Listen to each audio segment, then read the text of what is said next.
Mesdames, Messieurs, peuple congolais, Jean-Paul Pigas, le Machiavel, et Denis Sassou Nguesso, le prince des ténèbres.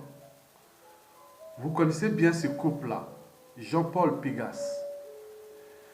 Je vais ici vous lire d'abord cet article paru dans Congo, page, intitulé Jean-Paul Pigas et l'opération Mouebara. Autopsie d'un crime est resté longtemps caché. Mais ce n'est pas caché. Et pourquoi? Parce que, je vous l'ai dit que rien ne se crée, rien ne se perd, tout se transforme. Donc, l'histoire se répète toujours. Mais je reviens d'abord avant de lire tout le texte, et puis donner un peu mon analyse suite à ces textes, qui, il faut les citer d'abord d'un point de vue historique. Et donc, quand on voit Jean-Paul Pigas, que dans le milieu de la résistance congolaise, on dit que toute sa fortune, qui est aujourd'hui milliardaire, avec toutes ses affaires, tout son patrimoine immobilier, des valeurs mobilières, même bancaires et tout compagnie, milliardaire, que celui-là serait devenu riche avec le sang des Congolais. C'est l'homme qui porte tout son patrimoine, ne porte que le sang des Congolais. Et c'est qu'on a pris ça parce que, vous savez que quand je dis que l'ignorance c'est la pire des souffrances, mais vous savez que moi, au Congo-Brazzaville, j'étais déjà un bon acteur politique. J'ai dirigé le mouvement de politique là-bas au pays, à l'université Marie-Ngobir, notamment à la fac des sciences. Mais en sortant de là, même aller enseigner, puis venir en France, j'étais déjà acteur. Mais arrivé en France, j'ai un peu zappé la politique pendant presque 20 ans, déjà. 20 ans. Déjà de 1992 jusqu'à peu près 2012. Mais c'est pas dire que je n'étais pas informé, mais j'étais déjà informé, mais je dis, les histoires de la politique africaine là, l'histoire se répète, ça va se répéter. Et parce que l'Africain est méchant, il n'est pas bien, parce qu'on répond tous les mêmes oreilles autres. Donc, dans ce cadre de devoir de mémoire, oui, il faut mettre cette vidéo dans un point de vue historique. Parce que si on trafique l'histoire, on aura toujours trafiqué les solutions demain pour le pays Congo-Brazzaville. Bon, l'article, l'opération Mouebara est bien connu. Il y a eu d'autres opérations, bien sûr, que j'ai lu ça, j'ai vu ça, j'ai dit quelle horreur. Et donc, je vais vous lire cet article et puis faire le décryptage à ma manière. Parce que ce décryptage est à charge au niveau géopolitique. Comme si les nordistes, tous les nordistes responsables, ça sous travailler pour les nordistes, ça sous nordistes. Mais quand on voit ce qui s'est passé déjà en 1990, 92, où les nordistes comme au Kambayanguma, Pierre Ngolo et Mokoko ont mis fin à ce système et apporté la démocratie. On connaît la suite. Nous avions aussi vu en 2016 où des sudistes, Kolela et Tchatma Biala, ont conspiré contre un digne fils du Congo du Nord qui n'avait pas l'intention, soi-disant, le pouvoir au Nord. On l'a vendu ça pendant 2015, 2016, oui, et c'est tout au pouvoir au Nord. Mais quand on voit la situation du Congo-Brazzaville, de ces hold-up électoraux, il n'est pas géopolitique.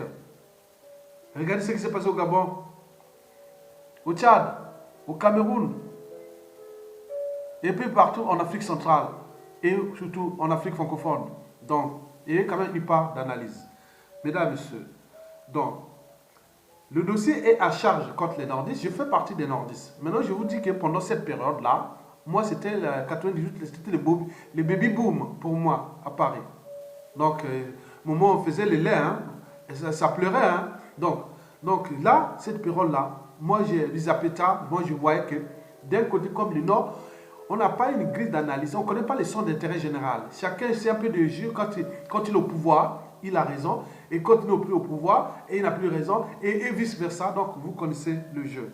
Mais la réalité de ces opérations est là. Et donc, il s'agit bien sûr d'une autopsie d'un crime resté longtemps caché, mais à charge, bien sûr, devait être contre le régime, contre Sassou Nguesso. Et tous ses accompagnateurs, collaborateurs, autres, ils sont du nord au sud.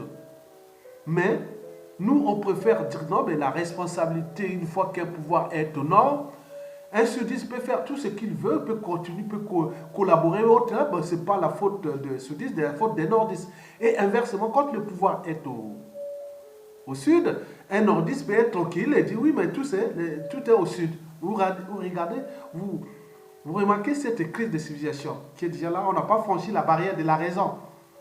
Sinon, on voit que des choses d'abord douter, chercher la vérité, vraiment pas créer des amalgames, des négationnistes et autres. Donc cet article est quelque part dans l'amalgame parce que quand j'ai lu ça, c'est quelle horreur. Déjà, l'histoire là est quand même dure de cette période-là de l'opération Mouevara. Il n'y avait pas que ça, il y a eu beaucoup d'opérations là, de 1998 à 2002. C'est-à-dire après le coup d'État sanglant, France-Afrique de 1997, après toutes ces opérations. Mais ces acteurs sont du nord au sud, de l'est à l'ouest, et voilà, ils sont là. Mais donc, attention. Bon, je reviens sur l'autopsie par rapport écrit par ce monsieur, et vous allez voir, il a écrit ceci. L'opération Mouebara, point d'interrogation.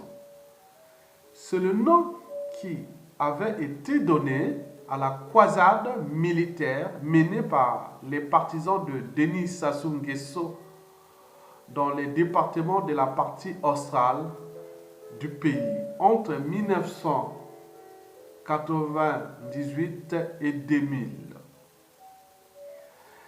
Elle avait comme objectif l'extermination des populations du sud du pays, afin de permettre aux originaires de la partie septentrionale de toujours gagner les élections présidentielles, rien qu'avec les suffrages du nord du pays.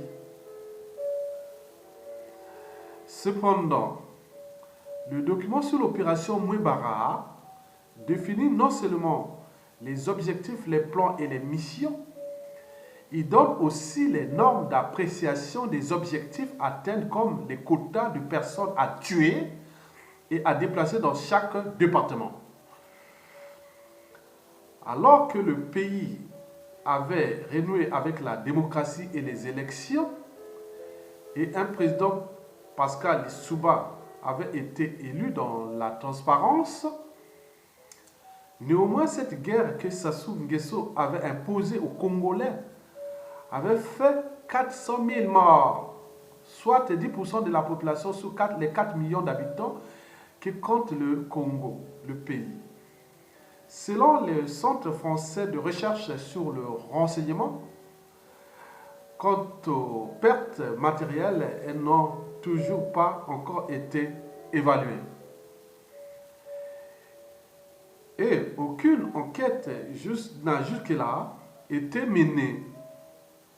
Comme aussi, les victimes innocentes n'ont jamais été indemnisées. Alors que celle de la catastrophe du 4 mars, qui avait eu lieu à Mpila, un quartier du nord de Brazzaville, l'ont été. Et les dégâts avaient été vite inventoriés. Le nom de Jean-Paul Pigas dans les documents de l'opération Mouebara 1, 2. On trouve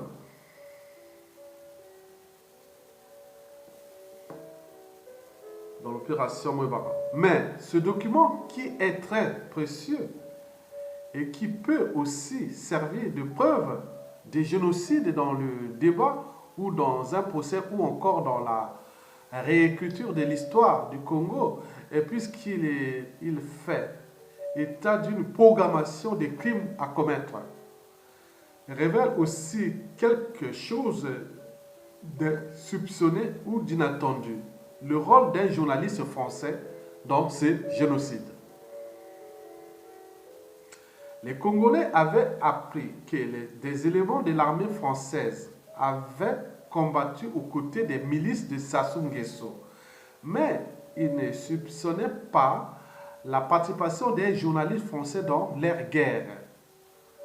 On trouve donc dans les documents qui donnent les orientations de l'opération Mouebara, notamment le plan d'activité du trimestre 4 qui couvre la période du 1er octobre au 31 décembre 1999, le nom de Jean-Paul Pigas. C'est à lui que l'on recommande pour toutes les questions de communication, les commandements, voire avec Jean-Paul Pigas.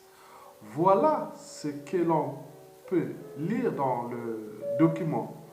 Autant lire que Jean-Paul Pigas a joué auprès de Sassou Nguesso le rôle du Florentin machiavélique, du Florentin Machiavel auprès de son prince.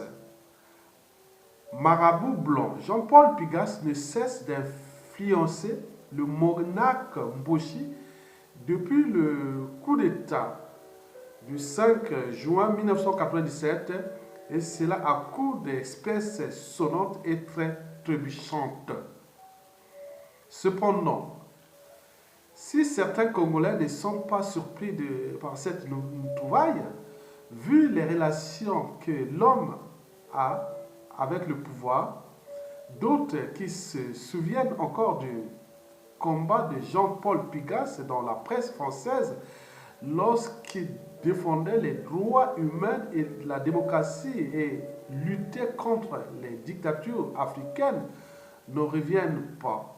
Ils pensent à un autre Jean-Paul Pigas qui serait tout simplement son homonyme. Ils ne croient pas que c'est bien ce même Jean-Paul Pigas, homme du banquier Mathieu Pigas, qui a travaillé dans plusieurs rédactions en France et qui s'est métamorphosé. Du défenseur de la démocratie, l'homme s'est muté en défenseur de la tyrannie, la pire. Et Jean-Paul Pigas n'est pas n'importe qui. Chevalier dans l'ordre de la Légion d'honneur sur la réserve spéciale du président de la République française, Jean-Paul Pigas est licencié en droit et diplômé de l'Institut d'études politiques de Paris, Sciences Po. Il a travaillé dans plusieurs rédactions dans la presse française et a été chercheur au Centre d'études de politique étrangère, ainsi qu'à l'Institut français d'études stratégiques. Mais Jean-Paul Pigas est aussi secrétaire général de la revue géopolitique africaine, African Geopolitique, trimestrielle consacrée à la mutation de l'Afrique et à son positionnement stratégique sur la scène mondiale que dirigeait l'ancien diplomate et écrivain congolais Henri Lopez. Il est le fondateur, directeur au Congo du groupe de presse ADIAC, Agence d'information d'Afrique centrale, qui édite le quotidien congolais Les Dépêches de Brazzaville. L'homme n'est donc pas n'importe qui.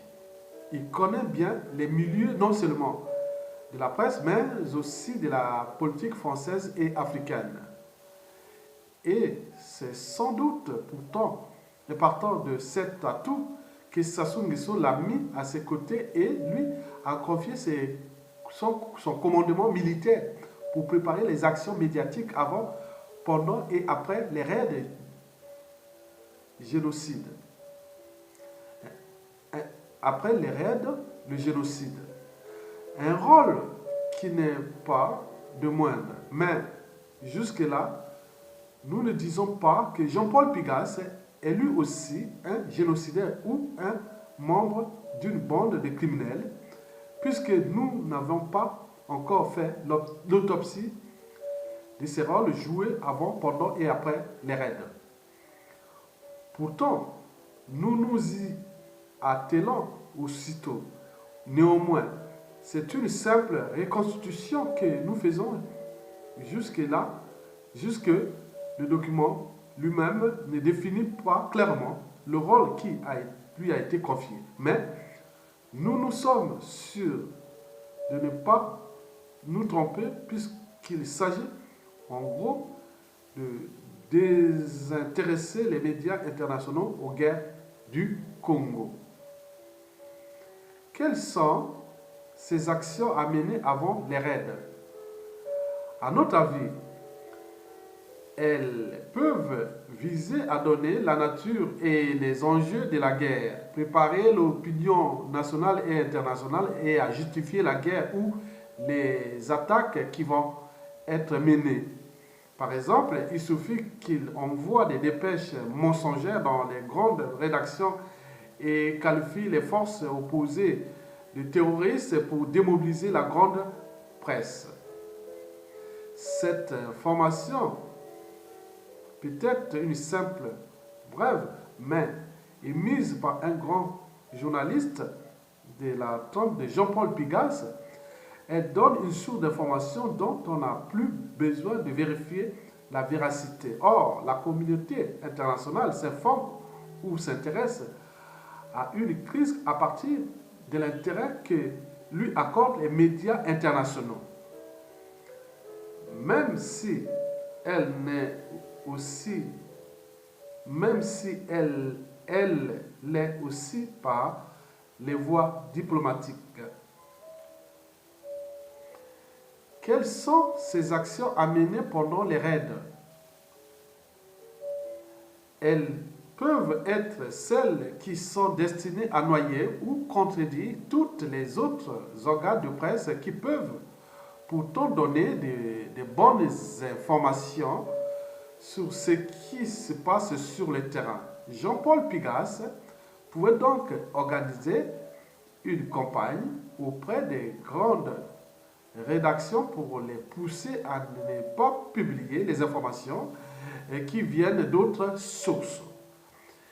Il peut aussi donner aux rédactions de ne pas s'ouvrir aux rebelles ou opposants pour que la guerre se passe à huis clos. Que peuvent être ces actions après les raids? Elles peuvent dans un premier temps être destinées à sous-estimer les dégâts humains et matériels et à propager de fausses informations qui peuvent justifier la continuité de l'opération puisqu'il s'agit d'un génocide et que l'opération doit continuer.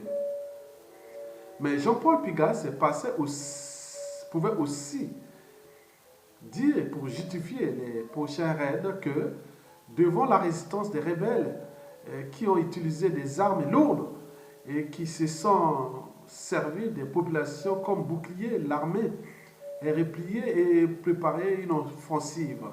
Mais ces quelques actions que nous avions mentionnées peuvent être complétées par les journalistes de guerre puisque c'est une spécialité. Sans doute, nous pouvons dire que les actions menées au Congo par Jean-Paul Pigasse pendant cette période de guerre ont soutenu le génocide de Sassou Nguesso dans la partie sud du pays. Elles constituent des crimes qui sont jusque-là cachés et que les Congolais doivent désormais ajouter à tous ceux qui ont été commis pendant le génocide. D'ailleurs, le droit français qualifie la diffusion d'une fausse nouvelle comme étant une infraction pénale. Sans nous tromper, nous osons dire que Jean-Paul Pigasse a dû publier ou diffuser des informations qui sont fausses, voire mensongères et basées sur la mauvaise foi pour ne pas intéresser la presse française aux guerres du Congo ou sur la crise multidimensionnelle que connaît actuellement le Congo. Il est poursuivable puisque son nom est mentionné dans un document qui planifie le génocide. À la diaspora congolaise de la France de continuer l'affaire, mais même en France, puisque Jean-Paul Pigasse n'a pas seulement un prénom français, mais il est aussi français. Serge Armand Zanzala, journaliste et écrivain, publié dans Congo Page. Je pense que c'était je mettrai le lien en bas de la vidéo, c'est publié le 4 novembre 2018. Bon, les crimes humains sont imprescriptibles. L'affaire de Pigasse, là, c'est le talon d'Achille de la France après Sassou Nguesso. Ça, c'est sûr et certain. Les crimes humains, génocides sont imprescriptibles. Donc, surtout cette affaire-là a touché 2/3 de la population du Congo, toute la partie sud du Congo. Et donc, après le coup d'État, bon, ben, il y a eu bien sûr Sassou Nguesso, il y a son ministre des Finances, l'argentier, il y a le ministre de la Défense, il y a plein de gens, ceux qui sont encore vivants. Donc, ça, c'est pas encore terminé. Et donc, pour l'affaire là, la France va avoir des soucis avec les 2/3 de la population du Congo, c'est-à-dire de Brazzaville à Pointe-Noire. Parce qu'il y a eu d'autres opérations, c'est écrit dans un livre. Moi, j'avais même lu un livre comme ça. Bon, j'étais vraiment effrayé par cette planification. C'est vraiment méthodique. J'ai dit, mon Dieu. Bon. Et donc, comme rien ne se crée, rien ne se perd, tout se transforme, ou l'histoire se répète. Donc, le nom de Jean-Paul Pigasse sera lié au Congo. Pendant et après Sassou Nguesso. Ça, c'est sûr et certain. Et donc, par conséquent, il doit se préparer avec tout ce barouquet qui aura des pressions diplomatiques, économiques, géostratégiques et beaucoup de choses entre le Congo, Brazzaville et Jean-Paul Pigasse. Et plein d'autres. Je dis la vérité. Je vous dis la vérité. Pigasse, s'il ne prend pas ses responsabilités avant, bon, voilà. Bref, on parle de son journal à Diac et tout compagnie, on sait que bon, c'est l'État congolais qui subventionne ce moyen de communication qui sont les moyens de communication du régime. Ça, il faut le dire la vérité, pour éveiller sa conscience que toute chose a un début et une fin, il y a une chose qui ne sera pas oubliée. On en parlera de vous. Le nom de Pigasse sera au cœur des enjeux géostratégiques, géopolitiques et des conflits entre les relations froides ou tumultueuses entre le Congo et la France sur ce plan. Maintenant, revenons sur la géopolitique nationale. Zappé qu'il y avait quelque chose de Sassou Nguesso à garder le pouvoir au nord. Jamais. Depuis 1991-92, il y a eu des nordistes qui ont placé le régime de Lissouba a manqué de stratégie. Il y a eu des erreurs, pourquoi on oublie ça? Il faut le dire aussi qu'il y a eu beaucoup, on n'a pas écrit sur cette histoire de Lissouba. Mais pourquoi on cache que cette partie, elle va... Parce qu'en cachant beaucoup de choses, en cachant des problèmes, on cache aussi les solutions. Il faut dire la vérité sur ce qui est passé. Il y a eu des erreurs géopolitiques, géostratégiques. Même si on savait qu'il y avait des milieux qui étaient déjà hostiles. Déjà, pourquoi Lissouba s'est-il allé s'associer avec Sassou au deuxième tour? Pourquoi il y a eu beaucoup de choses? Lissouba a été le président le plus trahi, comme Mokoko qui fut pendant l'élection présidentielle anticipée de 2016 et qu'il y a eu des sudistes qui ont conspiré. Mais pour l'instant, les gens n'en parlent pas beaucoup. Il ne faut pas se faire à décharge. Lissouba, peut-être que pour les Nguesso et autres, ou sa France-Afrique, croyait que Mokoko n'était pas sûr pour les intérêts de ces gens-là, les Pigasse et les Sassou et tout ce monde. Donc, il était du côté du peuple. Pourquoi venir et charger que le pouvoir au nord? Moi, je dis non. Nous, personnellement, si ce n'était que des problèmes du nord, sud, est, ouest, quand on a une formation, quand on a un esprit, quand on a des convictions autres, qu'est-ce qu'on doit te foutre des problèmes au nord ou au sud? Si le pouvoir doit rester un certain temps démocratiquement, qu'est-ce que ça peut faire?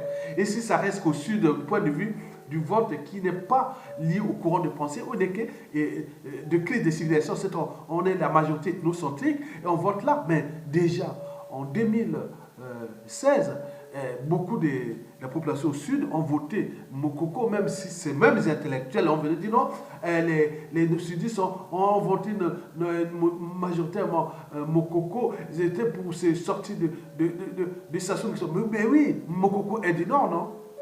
Est-ce que Mokoko venait pour garder le pouvoir au nord? Donc tout nordiste, à un moment donné, après Sassou, zappait toute personne qui, moi comme moi, comme d'autres qui sont aussi intelligents de conviction haute, on pourra plus se présenter, zapper tous les noms par nom nordiste, élection présidentielle, puisqu'il y a eu un Sassou Nguesso qui est de manière illégale un nordiste. Vous, les nordistes, ne bougez plus. Attendez que nous, on va le faire. Maintenant, on va faire comme on disait, vous avez eu tant d'années là-bas, maintenant c'est notre tour. C'est ça que vous voulez répéter?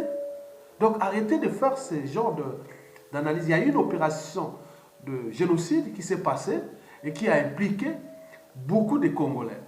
Et majoritairement de cette partie du Nord et de la Kivette où Sassou Nguesso a assis son pouvoir. Mais depuis là, et dans cette opération, il y a eu des traîtrises même du côté des Lissouba. Pourquoi on n'en parle pas pendant cette guerre et puis après?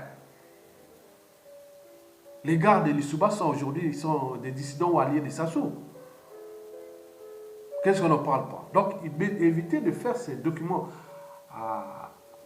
qui créent la confusion, les amalgames et autres. Parce que nous, personnellement, et aussi le général Mokoko, ce n'était pas dans cet esprit. Donc, si on dit que bon, le Nord, c'est toujours le pouvoir, mais non, mais on a donné tous les moyens, les cartes. Faites une désobéissance civile, ville morte. Faites ça. Tous les sud de Brazzaville à Pointe-Noire, tout bloqué, ça sous-tombe. Vous prenez le pouvoir. Moi, je suis même, je suis le seul au parti de ces nordistes. Si ça n'était qu'à la géopolitique, Sassou Nguesso tombe, aucun nordiste ne se présente, ni on a des responsables, les tout au sud, pendant une période donnée, dit vous êtes les meilleurs, maintenant on va voir. C'est tout. Pourquoi revenir à la chaque créer des méfiants et des défiants, des amalgames? Non. Il ne faut pas dire que ce n'était pas pour l'élection au Nord, pour que le Nord soit gagné. Mais quelle élection on a fait depuis 2002? Il y a eu combien de personnes qui sont allées voter? Depuis qu'il y a eu les opérations Mouébara là, 1, 2 et tout ça. Bon, combien de personnes sont-ils allées voter en 2002? Moins de 10%. Moins de 10%. Même au Nord, les gens ne sont pas allés. En 2009, combien de Congolais sont-ils allés voter? Toujours moins de 10%. Que ce soit au Nord et au Sud, la population de ce pays, il n'y a que 10%. Les Nordistes, c'est que 10% de la population. Attendez.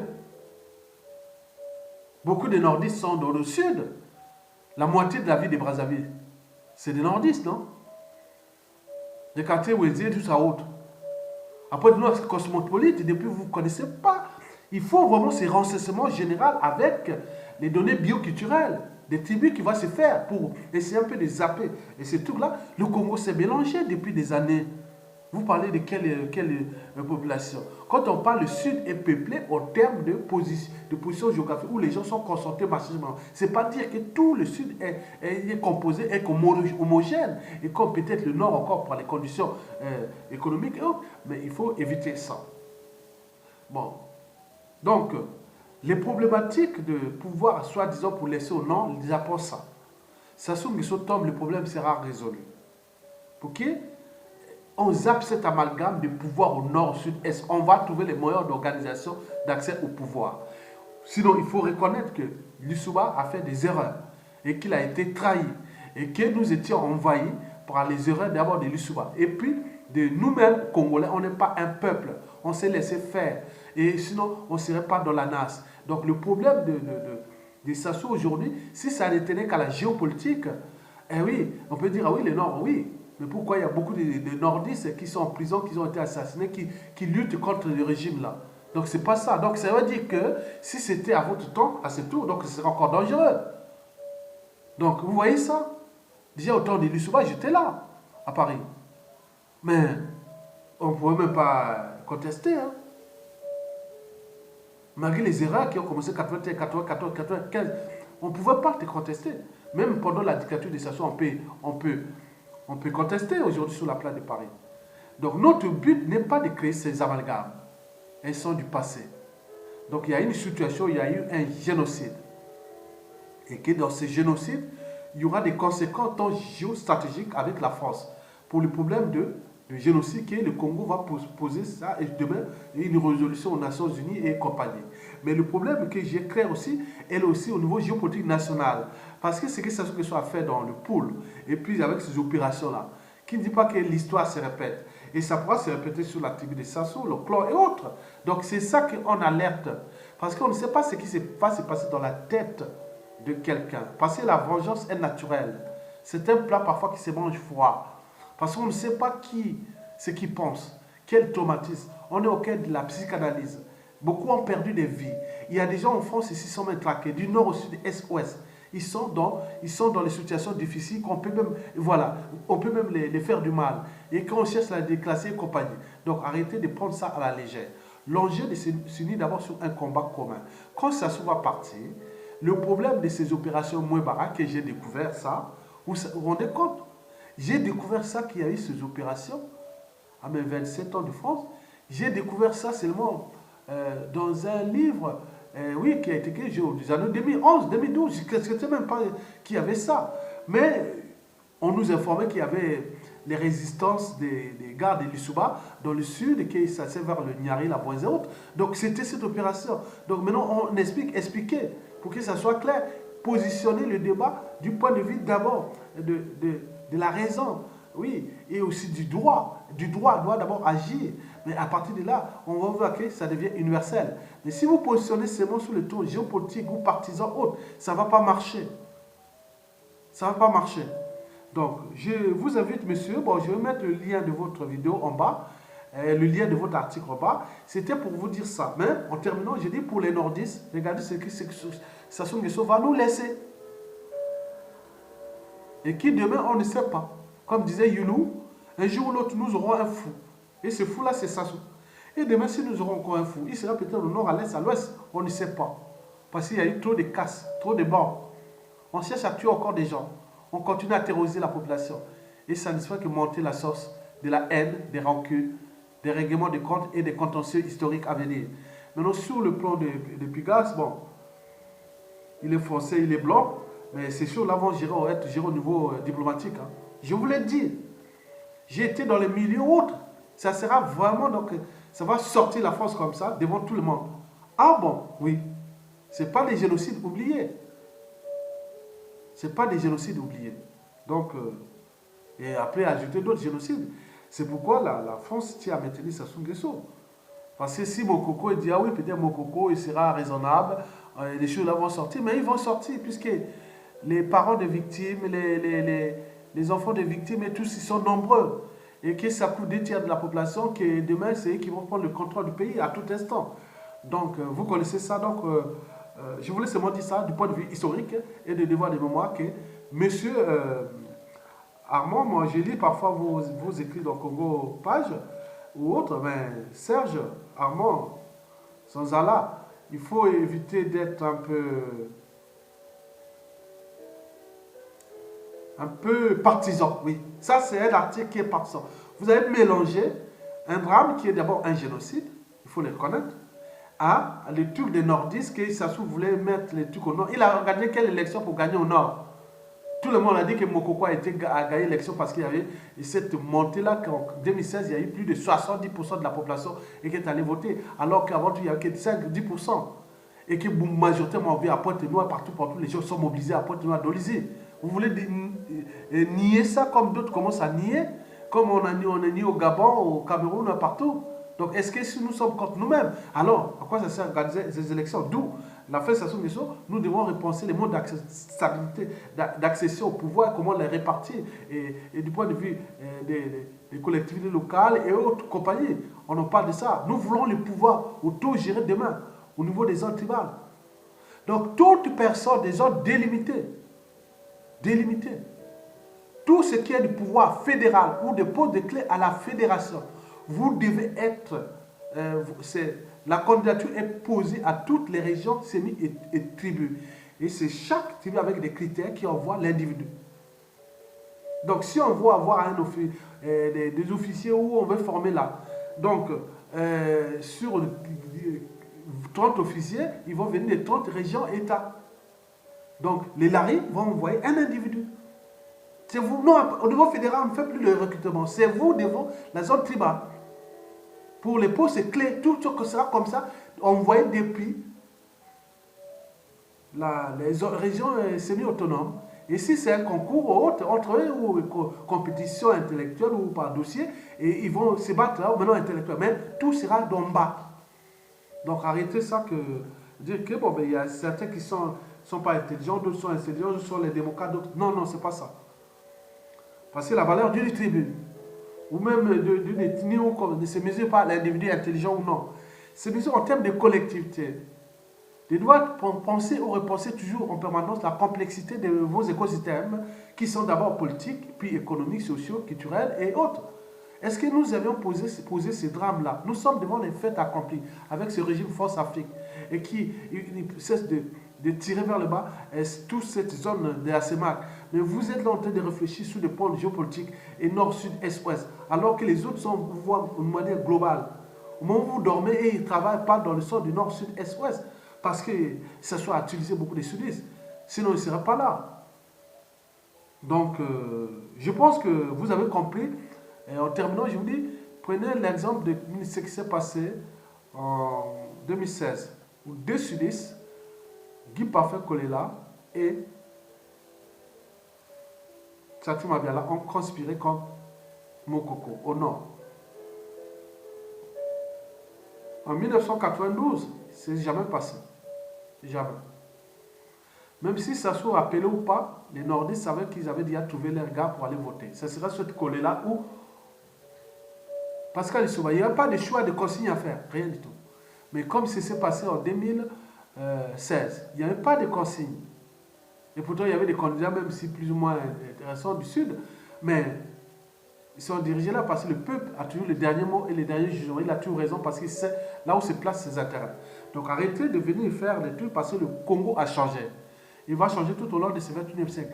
Donc, la répartition des pouvoirs et de tout ce qui va venir, où le titre de président de la République ne sera qu'un titre symbolique, tout va se faire. Donc, prenons notre responsabilité de faire partie d'abord de situations qui sont ensemble. Donc, arrêtez de diffuser des informations ou des messages qui n'ont aucun sens. Pour le cas Jean Pigas, ça, c'est 100% des Congolais l'ont validé. Et ça, quel que soit le président qui viendra, il va traiter le poème Jean-Paul Pigas. C'est connu. Mais non, on ne veut pas mélanger avec l'histoire que le pouvoir voulait rester au nord, qu'on veut faire. Non, non, non, ça c'est l'air truc passé. Tous ces hommes politiques là, c'est du passé. Mais on ne veut plus de ces gens-là. Parce que si on tourne là, ça devient du fantasme sur le tribalisme ou l'ethnocentrisme. L'Issouba, c'est sûr qu'appeler Nibolé, Koutoura, c'est passé pour nous, c'est des erreurs du passé. C'est passé, nous on veut repenser autre chose. Mais pourquoi vous venez, tu vois, à la charge nordiste, comme si, moi parfois quand je dis nordiste, c'est où, à quel niveau, où, et le Bokoko est là, il a trahi les communistes à l'Israël, aujourd'hui, beaucoup de gens sont dans la merde là-bas. Et donc on se dit, les nordistes c'est quoi? Bon, ils continuent toujours dans leur truc comme si, voilà. Donc moi, je vois que la priorité, c'est ça se dégage. Et après, le reste, on va le penser. Maintenant, ce ne sera plus le problème de l'avènement, pas de sentiments, pas d'émotion, non. C'est du droit et la matière grise et la réflexion. Donc, ce sera vraiment du cadre bien établi. Il n'y a plus à faire votre tour. Ah, mon ami, mon frère, mon ami. Non, non, non, non, non, jamais.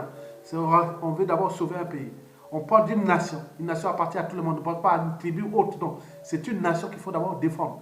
Et là, on est sans scrupule envers les gens qui viennent faire encore ces jeux-là de... Non, c'est fini ça. Mesdames, messieurs, je vous remercie.